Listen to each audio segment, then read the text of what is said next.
PACN thing. I mean, they all came together at that point in time. So, you see, there are no permanent friends or foes in politics. So, I probably won't do that, because when you say you are representing a people, you must always stick by the people. Okay, but if they were to publish the processes for selection or nomination of the awardees, would it make any difference? It would, because then people will be able to raise objections immediately. Now, what I discovered also is, because I checked the American system, the UK system. You see, the selection process starts from the people. There's a form, you can print it online. You pick whomsoever you feel is deserving. It's done twice a year in the UK, and anybody, you can pick your representative. You can pick a teacher, because you feel this teacher is different. It's a different breed entirely. In my children's school, this teacher stands out. Then you pick the teacher. And you see, that's why, I've heard so many people talk about, why can't they pick the farmer? Blah, blah. Who will choose a farmer? Amongst the people in government, they don't even know of any farm. Now, the last speaker said, yes, they should have picked to encourage farmers. The truth of the matter is, this economy is so perilous that you can't even talk of a farmer that is deserving in this country anymore. Because the real farmers who are subsistence farmers are now riding Okadas, because it's more beneficial to them. So the only way you can do it properly is to make it transparent and grassroots oriented. The people who print a form, pick somebody, and then anybody can support. You publish all this. Now, there's a committee. The committee has subcommittees. It depends on the area of specialization of the person that has been chosen. The subcommittee will now look at the person in that area. And then, out of all the lists they have, they will recommend to the committee. The committee will send it to the Prime Minister. The Prime Minister will send it to the Queen. And in this whole process, there is only one slot for the Prime Minister. And usually the slot is the Prime Minister will make a nomination of somebody that he feels that's when the Prime Minister is on the way out. On his way out, he's out of power. He now recommends one person that, out of all the people who worked with me, this man stands out. I want him honored by the Queen. But that's not what we have here. Do we have to adopt the same system? We don't have to, but it's commonsensical, my dear brother. It's common sense, it's not common law. We are not talking law here. All this one about something, a 1964 Act, for Christ's sake. And, well, talking about the law, what happens is that there is always a review of the selection process. The process is not static. They keep on reviewing.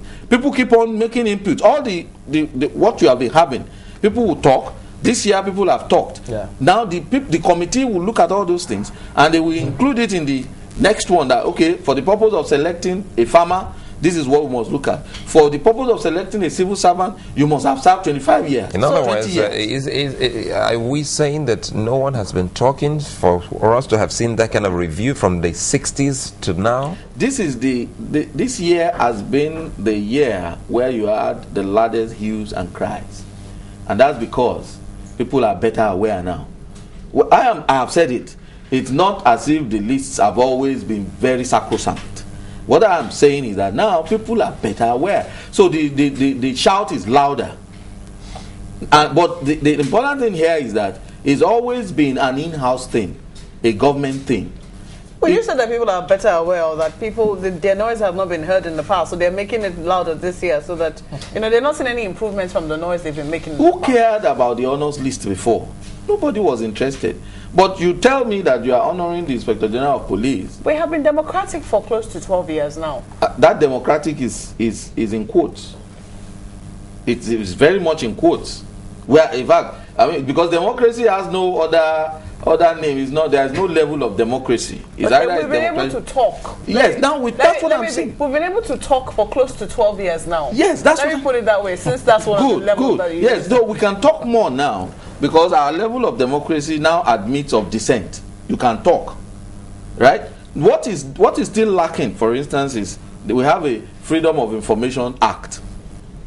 Now, there was a lot of noise. Journalists were crying, this act must be passed. Since its passage, what has happened? What information has been given to us as a public? For instance, the selection process in this National Honors Award, why should it be hidden? Why can't you say, okay, before the thing, these are the people we intend to honor? Is the one in UK hidden? It's not. That's what I'm saying. You nominate, it goes there on the internet, then some people will say, no, I don't like this one. No, I support this nomination. And then, then the committee will then look at what has come in, and then the experts will then come in. Well, I asked the first guest earlier if he supported diversity on the list. Assuming we're looking at reforming the national. I don't support diversity. You don't support looking at diversity. I mean, it's not a right; it's a privilege. So if you merit it, you get it. If you are a woman and you are supposed to get the GCON award, you should get it. It's not something that should be reserved for. Now they've given this is unprecedented. Alhaji Aliko Dangote, he's one person on that list. I can't fault. He deserves it. He's a big employer of labor, and his image and reputation is untainted. Now, I mean, if before it used to be for the speaker or the Senate president or the vice president. Now, President Jonathan has done something unprecedented. He has picked a man from the private sector who deserves it. So if it is a woman, or if 80% of the honorees should be women, I will applaud it. But we must see what they have done. The other activities, they said Nigerian National Merit Award is for eggheads, professors, academic people, and all that. I mean, Professor Chinua Achebe is an academic, acclaimed worldwide. You have chosen him since 2004. He had rejected it. So it doesn't mean because you are in that Nigeria, you are qualified to be honored under Nigerian National Merit Award, you are not qualified to be on the strictly National Merit Award list. It's not like that. It's not straitjacketed. But I don't agree with diversity. All right, give us your thoughts then on if you were to make recommendations. For instance, you say it's a government thing. Should it be entirely private sector or a combination of government and private sector? It should be a combination of both. People in the public sector, for instance, who work, you see, it's a peer review thing. They have a peer review committee now going around. Yeah. There are people who are in the public sector. They know the people who actually work and who are incorruptible. In the Nigerian public service, there are people I know that I have met who are actually incorruptible. They are usually poor and wretched.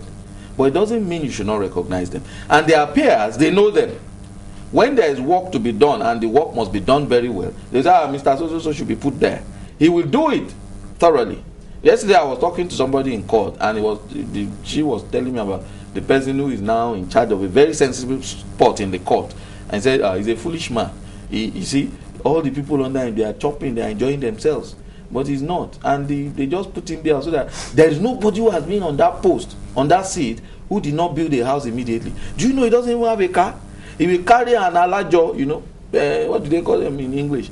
Carry the bag and check from the kate. Yes. They were disparaging him because they said he was in the library for so many years. That's why he doesn't know how we do our thing here. That kind of a person, his peers will say, look, this man deserves it.